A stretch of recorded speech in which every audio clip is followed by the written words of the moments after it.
You see, if care is not taken, this revolution that will sweep away Nigeria as a state will commence within the axis of Edo, Delta, and Ondo states. The reason why I have to say this is because when we had the NSAS protest wave, don't forget it started between the Edo center into Delta, then it went into Lagos State. Looking at what is going on in Edo State about those Northerners that were unjustly killed. These guys were subjected to what we call a gruesome killing because nobody trusts the Northern Fulani'S, or should I say the Hausa Fulani'S, anymore. Looking at what has been happening in this country for the last 14 years, since 2010-11, the Hausa Fulani's have been on a rampage. We have had an industry called the banditry and ably led by the Fulani elders. They go into people's villages, they go into people's farmlands, they occupy illegally, forcefully, people's ancestral territories, wielding guns, be it Dane guns, be it AK-47. This is what they have been doing. Now people do not trust any person that looks like Hausa or Fulani. I mean, we saw what happened just some few days ago, where about 20 Hausa men were burnt alive. But now, following what happened, some northern youths, just as I have on my screen, are saying that the only thing that will stop them from committing such act in retaliation is for the government of the day to capture those perpetrators. When they capture them, not imprison them, but also meeting the same measures, killing them. This is what they are asking for. So, what they are saying is an eye for an eye. The government should not arrest them and say maybe they want to imprison them. No. Arrest them and kill them. This is what they are demanding for. So if you want to probably catch these guys that committed such gruesome atrocities and then you say you want to send them to prison, maybe prison for life imprisonment, they will reject it.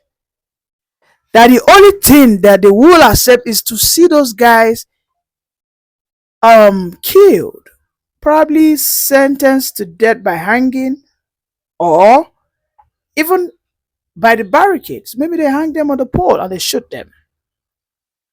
That this is what will give them that satisfaction that these guys were actually given justice. This is the hypocrisy that we find ourselves in Nigeria. Let me quickly cast your mind back. When Buhari was a president, there was a very young pretty lady. That's a picture on the screen. Deborah. Deborah was set ablaze. Why? Because she wasn't a believer of Islam. And it was said that she blasphemed the Prophet Muhammad sallallahu alaihi wasallam. Make I complete that. So, as I have it in the comment section, you can see people justifying that Deborah spoke against their beloved prophet, meaning she deserved to have been maimed, beaten,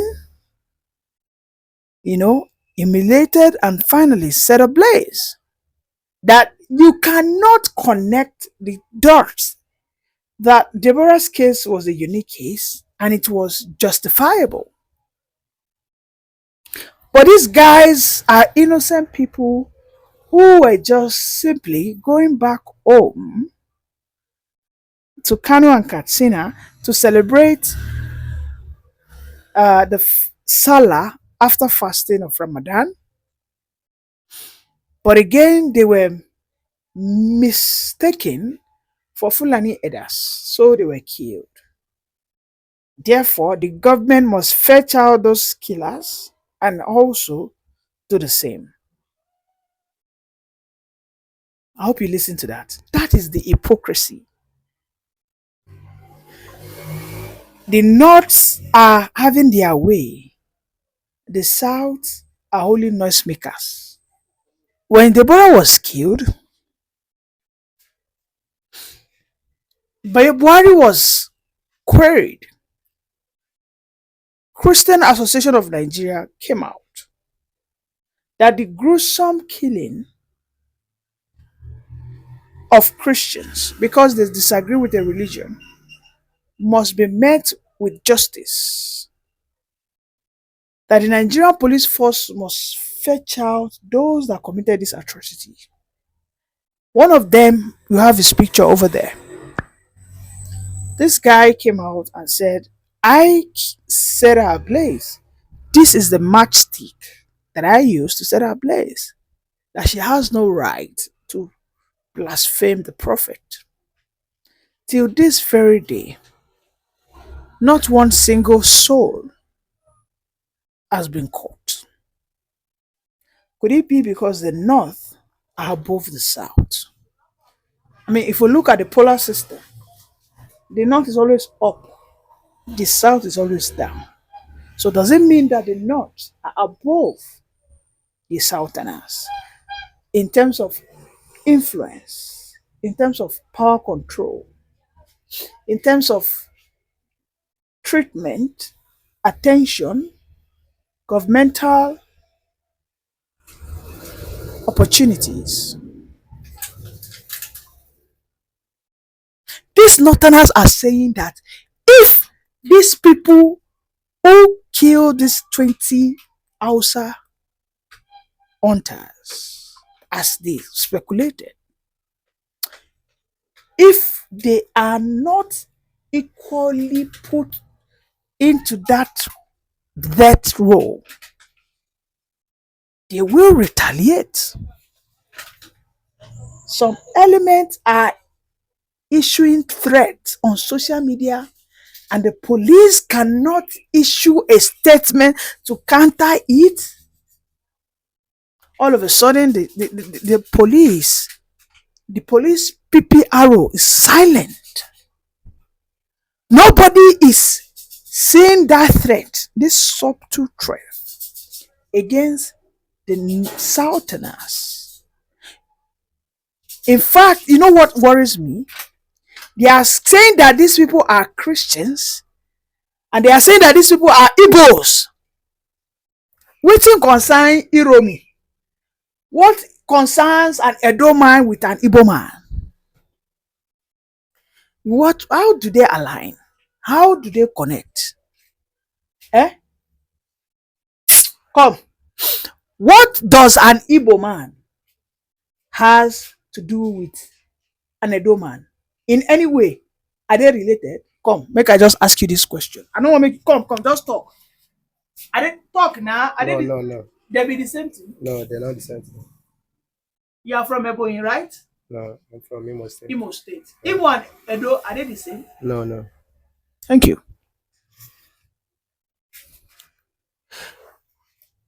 But the North are saying that anywhere a Christian is seen because they killed their son in Edo.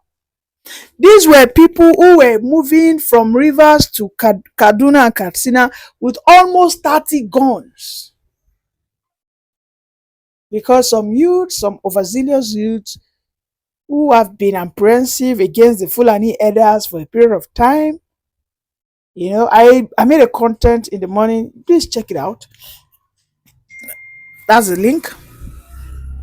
That they have been on an attack by these Fulani elders for a period of 1 year. They have been calling the governor all through the years of Obaseki. Obaseki did everything to suppress the media. Okpebolo came in, so many call for action. Save us against these Fulani elders. They are attacking us. Iromi, what's it called? All these villages in Edo State, that the Fulanis are taking their lands. Akoko Edo, Auchi, all these places. The government was silent. Tinubu no talk shish. So because these guys misjudge these people, and all this while the Auchi, the Edo people were crying, they were shouting. In fact, it got to a point they had to go to the Oba of Bini that come and place a curse on the land. That the insecurity is becoming too much. That they need the help of the gods. But as we all know, all those things are scam. Nothing like whether na juju or spirit. Fulani no care. They go or carry even the Fulani man say get juju way pass Oba of Bini juju. So all those ones na pata.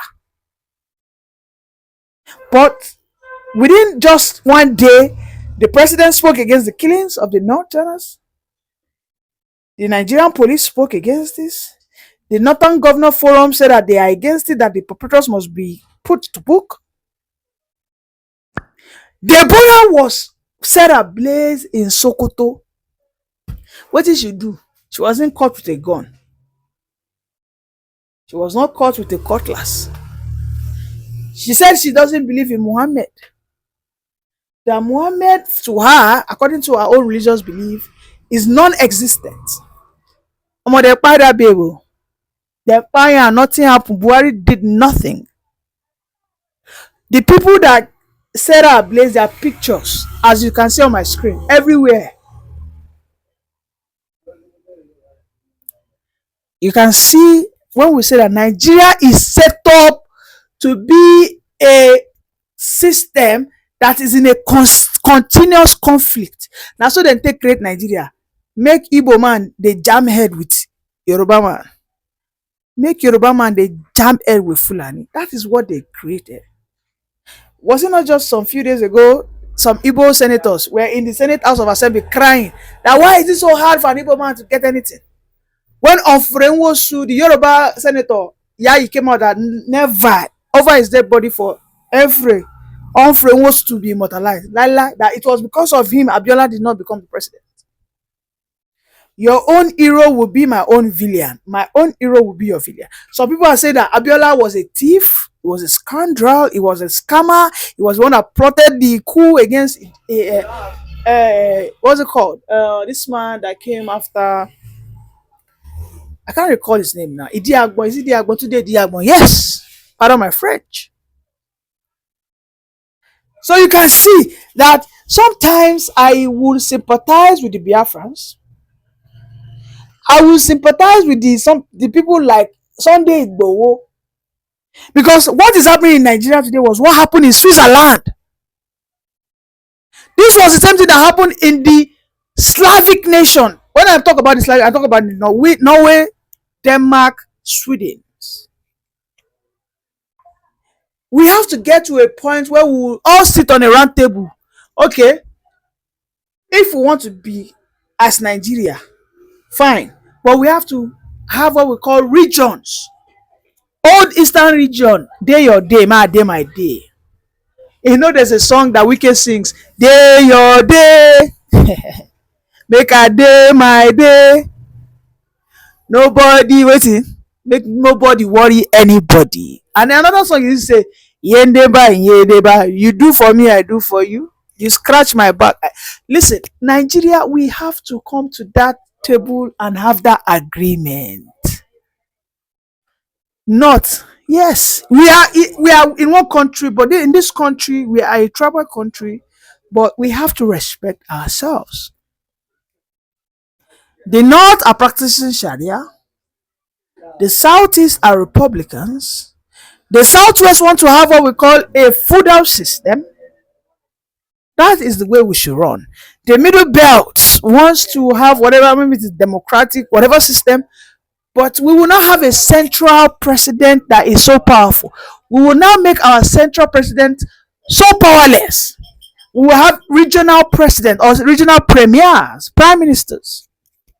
So just as we have it in those days, Marco Okpara was the leader of the Southeast, Old Eastern, and they were doing well. They had the palm canals. In the Southwest, we have Awolowo. In the North, we have Sardauna. Are you with me? Why is it so difficult for them to just accept that we cannot have a unitary system? We not be the same. Listen, make I carry my kind. You see, this my kind now. If I carry and go north, I go, I go. I go, I go. But as I drink the kind for here, for south here, the money where I pay, the tax that they generate from what I bought, they go give that man where they not, where they practice Sharia. And the man go collect that. You know, go say this money na evil money. You can see why we are particular about let us restructure the country. Let us reform the country. Abi Oga, you don't agree? We cannot, it doesn't make any sense. Haba. Listen, a mother will give birth to a twin, two boys, but one might be successful, the other might not be successful. One might be a troublemaker, the other one might be a peacemaker. That is how life is. But they still bear the same son name. Now still the mama born them. In Nigeria, we understand that the Nigerian name is our mother. But make everybody know in way. Make everybody okay. I know that when we restructure the country, if I dey go north, I no go ever talk say I won't go drink beer for there. Because we have formalized it.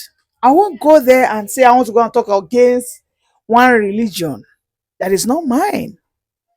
I go there, I go respect myself. I no go talk shishi, I no go talk. And when the northerner is coming to the south, he himself no say, you cannot come here and start telling me about Sharia. He won't dare. He won't say that he's a Fulani man, he dey carry him cow come. Who born you? You dey carry your cow from Sokoto, from you no get forest for Zambisa again.